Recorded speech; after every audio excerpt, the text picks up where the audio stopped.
नमस्कार, मैं डॉक्टर श्रद्धा वशिष्ठ आपका सबकी शिक्षा में बेहद स्वागत करती हूँ। आज मैं आपको देने जा रही हूँ बहुत ज़्यादा महत्वपूर्ण जानकारी। एक ऐसी जानकारी जो बार बार आप मुझसे पूछ रहे हैं, जो कि संबंधित है केंद्रीय विद्यालय दाखिला के कागजात से संबंधित। जी हाँ, केंद्रीय विद्यालय संगठन के द्वारा जारी किए गए अलग अलग सालों में आने वाले दिशा निर्देशों में क्या लिखा है, मैं आज आपको बताने जा रही हूँ। लेकिन उससे पहले मैं आप सभी से अपील करना चाहूँगी कि यदि आपने अभी तक सबकी शिक्षा को सब्सक्राइब नहीं करा है तो सबकी शिक्षा को आज ही सब्सक्राइब करिए, क्योंकि शिक्षा संबंधित सही जानकारी और दाखिला संबंधित नई जानकारी मैं डॉक्टर श्रद्धा वशिष्ठ हमेशा से आपके लिए लाती रही हूँ। तो चलिए अब मैं आपको देती हूँ दस्तावेज यानी कागजात यानी कि डॉक्यूमेंट्स की जानकारी। पूरी जानकारी हिंदी में होगी।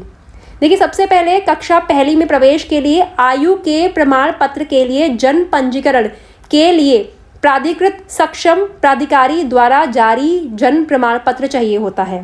यानी कि बच्चे के लिए कक्षा पहली में दाखिले के लिए बर्थ सर्टिफिकेट की आवश्यकता होती है।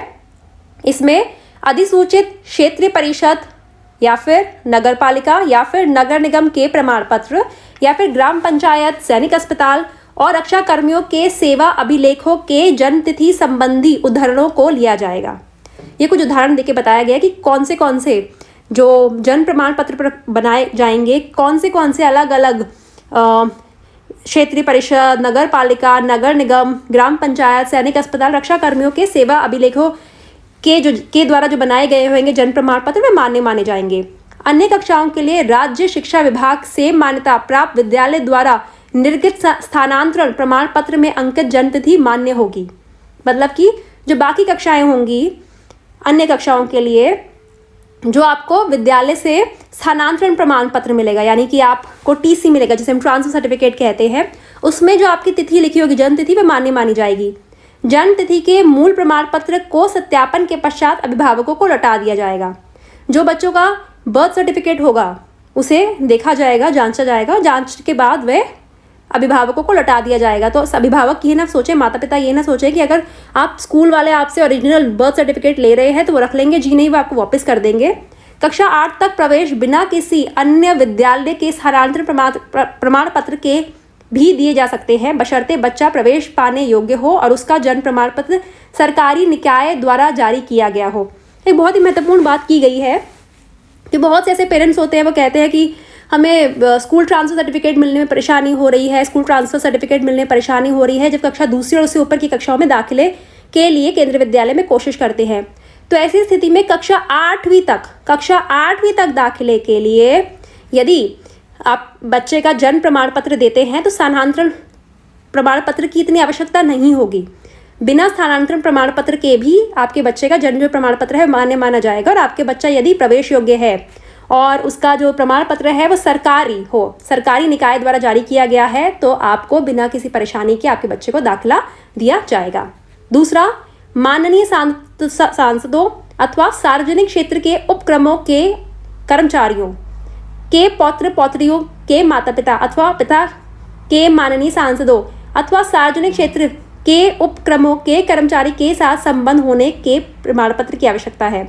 जिसे हम कहते हैं कि जो हमारे एमपी होते हैं, मेंबर ऑफ पार्लियामेंट होते हैं, और जो हमारे केवीएस एम्प्लॉय होते हैं और जो पीएसयू एम्प्लॉय होते हैं, उनके जो ग्रैंड चिल्ड्रन होते हैं, उनके जो पोता पोती होते हैं, उन्हें भी आरक्षण मिलता है, उन्हें भी प्राथमिकता मिलती है दाखिले में। तो ऐसी स्थिति में एक संबंध का सर्टिफिकेट होता है, संबंध स्थापित करने का कि हाँ ये बच्चा मेरा पोता है या मेरी पोती है, उसका जो संबंध स्थापित करने का प्रमाण पत्र होता है उसकी आवश्यकता होगी। केंद्रीय विद्यालय संगठन के कर्मचारी के पौत्र पौत्रियों के माता पिता अथवा पिता का केंद्रीय विद्यालय संगठन के कर्मचारी से संबंध होने का प्रमाण पत्र आवश्यक है। मतलब कि जो लोग केंद्रीय विद्यालय संगठन के द्वारा में काम करते हैं, कार्यरत है, जो मैंने आपको बताया है, या फिर रिटायर्ड भी हैं, उनके भी बेटे के बच्चों या बेटियों के बच्चों को भी दाखिले में प्राथमिकता मिलती है। तो ऐसे स्थिति में भी संबंध का प्रमाण पत्र आवश्यक होगा। अब अनुसूचित जाति, अनुसूचित जनजाति, आर्थिक रूप से कमजोर वर्ग, OBC, non creamy layer, BPL इत्यादि के संबंध में जारी प्रमाण पत्र संबंधित राज्य सरकार, संघ सरकार के संबंधित प्राधिकारी द्वारा जारी किया जाना चाहिए। यदि बच्चे का यह प्रमाण पत्र उपलब्ध नहीं है तो ऐसी स्थिति में प्रवेश के प्रयोजन हेतु माता या पिता के प्रमाण पत्र को आरंभ में स्वीकार कर लिया जाएगा, किंतु बच्चे से संबंधित प्रमाण पत्र के 3 माह के अंदर जमा करना होगा। देखिए, अगर बच्चा SC, ST, OBC non creamy layer, BPL या फिर EWS कैटेगरी के तहत है, तो जो भी राज्य सरकार या फिर केंद्र सरकार द्वारा जो जारी किया गया महत्वपूर्ण कागजात है उसकी ज़रूरत पड़ेगी। लेकिन बहुत बार ऐसा होता है कि आप जाति प्रमाण पत्र जो होता है बच्चे के नाम का नहीं होता, तो ऐसी स्थिति में माता या पिता के जो नाम का जाति प्रमाण पत्र होगा वह चल जाएगा। वैसे माता या पिता लिखा है, वैसे पिता के नाम का चलता है, पिता के नाम का जो जाति प्रमाण पत्र होगा वह चल जाएगा। कुछ समय दिया जाएगा कि चलो दाखिले के समय हम पिता का प्रमाण पत्र का इस्तेमाल कर लेते हैं, स्कूल वालों के द्वारा आपको कहा जाएगा। लेकिन आपको 3 माह के अंदर अंदर यानी कि 90 दिनों के अंदर अंदर बच्चे के नाम का जाति प्रमाण पत्र भी जमा करवाना होगा, यदि बच्चे का दाखिला केंद्रीय विद्यालय में हो जाता है।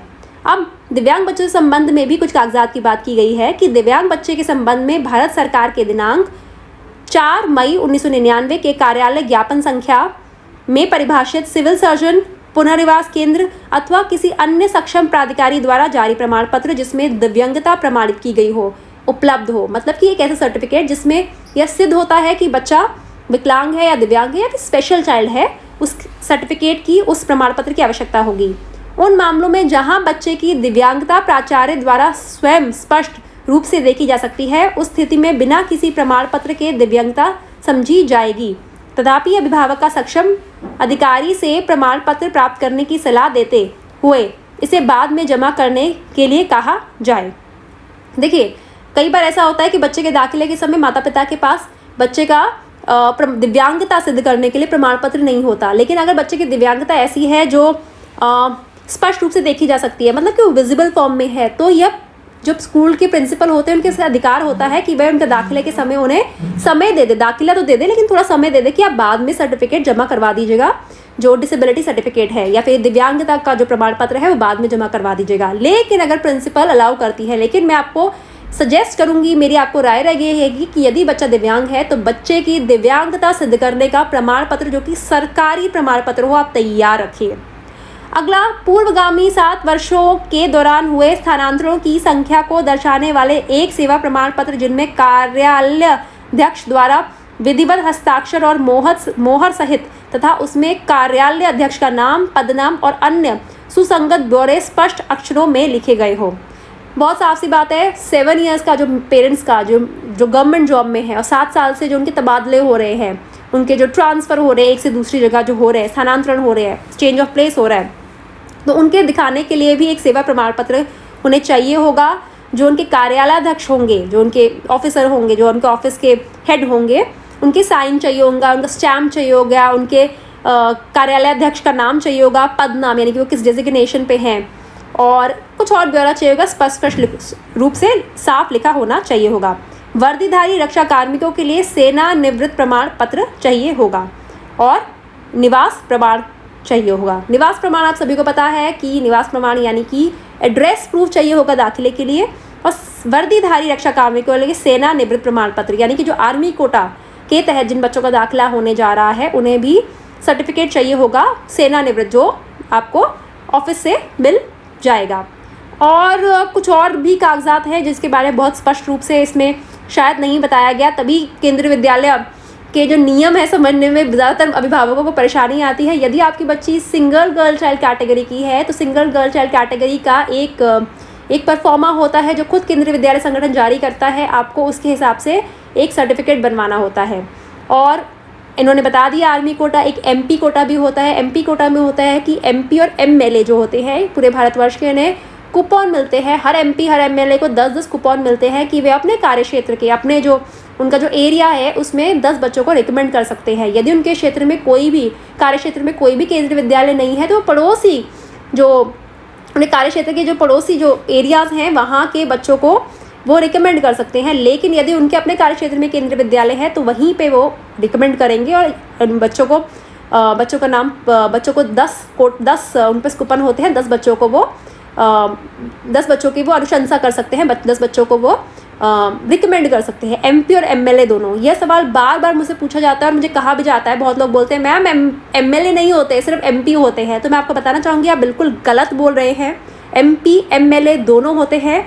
यदि आपको इस संबंध में जानकारी में ज़रा सी भी शंका है तो केंद्रीय विद्यालय संगठन के दिशा निर्देशों को पढ़िए। पिछले कई सालों के दिशा निर्देशों को पढ़िए, केंद्रीय विद्यालय संगठन की वेबसाइट को देखिए। पिछले साल जिन बच्चों का MP MLA कोटा से दाखिला हुआ है उनकी लिस्ट भी केंद्रीय विद्यालय संगठन की वेबसाइट पर है, जिसमें MPs के द्वारा जो माननीय हमारे MP हैं उनके द्वारा जो बच्चे रिकमेंड किए गए हैं उनकी अलग लिस्ट है। जो हमारे माननीय MLAs हैं, हमारे देश में जितने भी MLAs हैं उनके द्वारा जो रिकमेंड किए गए बच्चे हैं उनकी अलग लिस्ट है। तो मुझे बताते हुए किसी भी प्रकार की शंका नहीं है, और यदि आपको शंका है तो प्लीज़ केंद्रीय विद्यालय संगठन के दिशा निर्देश देके अपनी शंका दूर करिए, क्योंकि MLA जो हमारे देश के हैं उन्हें भी 10-10 कूपन केंद्रीय विद्यालय संगठन के द्वारा जारी किए जाते हैं ताकि वे बच्चों को रिकमेंड कर सकें। इसके अलावा कुछ विशेष प्रावधान भी होते हैं, कुछ स्पेशल प्रोविजंस होते हैं उन बच्चों के लिए जिन्हें बहुत से स्पोर्ट्स में और बहुत तरह की ऐसी चीज़ होती हैं जिनमें उन्हें प्राथमिकता मिलती है दाखिले में। तो मोटे तौर पर आपको कहना चाहूँगी कि यदि आप अपने बच्चे का दाखिला केंद्रीय विद्यालय में करवाना चाहते हैं तो सबसे पहले आपके पास बच्चे का बर्थ सर्टिफिकेट होना चाहिए।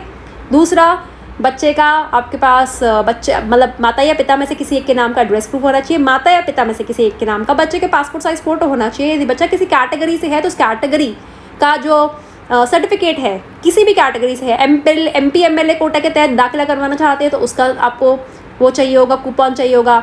आप सिंगल गर्ल चाइल्ड कैटेगरी के तहत दाखिला करवाना चाहते हैं तो उससे संबंधित कागजात चाहिए होगा। आप बच्चे का आर्मी कोटा के तहत दाखिला करवाना चाहते हैं तो उससे संबंधित कागजात चाहिए होगा।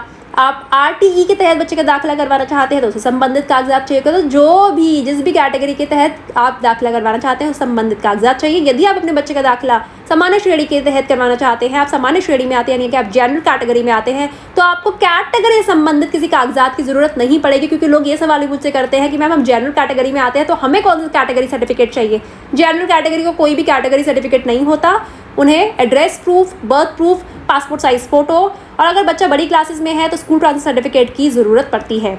अब कुछ विशेष टिप्पणी है, कुछ बहुत इंपॉर्टेंट पॉइंट्स हैं जो केंद्रीय विद्यालय संगठन जानकारी देता है सभी अभिभावकों को। सबसे पहले वो कहता है कि अगर आप बच्चे का फॉर्म भर रहे हैं, इसका मतलब ये नहीं कि आपके बच्चे का दाखिला हो जाएगा, आपको प्रवेश का अधिकार प्राप्त होगा। जी ऐसा नहीं है, क्योंकि हर साल अप्लाई ज़्यादा लोग करते हैं, पंजीकरण ज़्यादा लोग करवाते हैं और दाखिला सीधी सी बात है कम लोगों का होता है, कुछ लिमिटेड सीट्स हैं। इसीलिए मैं आपको शुरुआत से कहती आई हूँ कि सबकी शिक्षा के माध्यम से जो आप केंद्रीय विद्यालय दाखिले संबंधित वीडियोज़ आ रही है वे सारी देखिए, ताकि दाखिले के समय कोई भी रूल या नियम संबंधित आपके मन में शंका ना रहे। क्योंकि पिछले साल केंद्रीय विद्यालय दाखिले में सबकी शिक्षा के माध्यम से लाखों में माता पिता को फ़ायदा हुआ है। बहुत से ऐसे बच्चे हैं जिनका दाखिला हुआ है, बहुत से ऐसे माता पिता जिनके बच्चों का दाखिला नहीं भी हुआ, लेकिन उन्होंने मुझे मैसेज करके ये बात बार बार कही है कि मैम हमारे बच्चे का दाखिला नहीं हुआ, लेकिन हमें केंद्रीय विद्यालय संगठन के नियम समझ आ गए, अगले साल हम अच्छे तरीके से अप्लाई कर पाएंगे। और जिनका दाखिला हुआ उन्होंने तो बहुत बधाई लिखी है, बहुत धन्यवाद लिखा है, और बहुत अच्छा लगता है जब सबकी शिक्षा के माध्यम से जो वीडियोस बन रही है उनसे बच्चों का दाखिला होता है। तो एक और पॉइंट भी ये कहा गया है कि जो इनकम्प्लीट फॉर्म होंगे, अपूर्ण रूप से भरे आवेदन फॉर्म सामान्यतः अस्वीकृत कर दिए जाते हैं। रिक्तियों के शेष रहने के मामलों में प्राचार्य अपने विवेक के बाद में भी प्रपत्र को पूरा करने की अनुमति दे सकते हैं। फिर गलत प्रमाण पत्र के आधार पर प्रवेश को प्राचार्य द्वारा तुरंत रद्द किया जाएगा। अगर आपने कोई गलत डॉक्यूमेंट दिए तो रद्द कर दिया जाएगा और इसके विरुद्ध कार्रवाई भी की जा सकती है। एक और बहुत ही महत्वपूर्ण टिप्पणी जो केंद्रीय विद्यालय संगठन के द्वारा जारी की गई है कि जब किसी बच्चे का कक्षा पहली में प्रवेश किया जाए, एक केंद्रीय विद्यालय में पंजीकृत हो जाता है, लेकिन परिणाम की घोषणा से पूर्व यानी कि पहले ही उसे अभिभावक किसी अन्य स्थान पर स्थानांतरित हो जाते हैं, तो बच्चे को ऐसी स्थिति में अभिभावक की तैनाती के स्थान पर स्थित केंद्रीय विद्यालय में प्रवेश के लिए पंजीकृत माना जाए, जहां प्रवेश की अंतिम तिथि समाप्त भी हो गई है। पंजीकृत फॉर्म की मूल प्रति तैनाती के स्थान पर स्थित केंद्रीय विद्यालय में स्थानांतरित कर दी जाए एवं फोटो प्रति उस विद्यालय द्वारा रखी जाए जहाँ बच्चे पहले पंजीकृत हुआ था।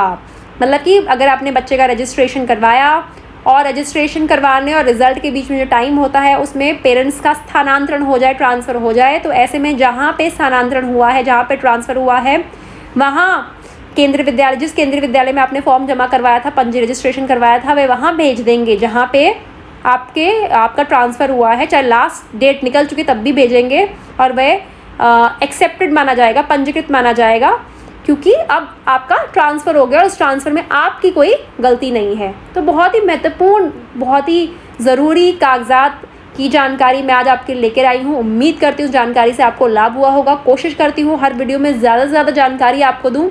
अपना जो इतने सालों का अनुभव है केंद्रीय विद्यालय दाखिले का, वह आपको ज़्यादा से ज़्यादा उसका निचोड़ आपके सामने रखूँ, ताकि आपको नियमों संबंधित ज़्यादा से ज़्यादा जानकारी हो और आपके बच्चों का केंद्रीय विद्यालय में दाखिला बहुत ही आसानी से हो जाए।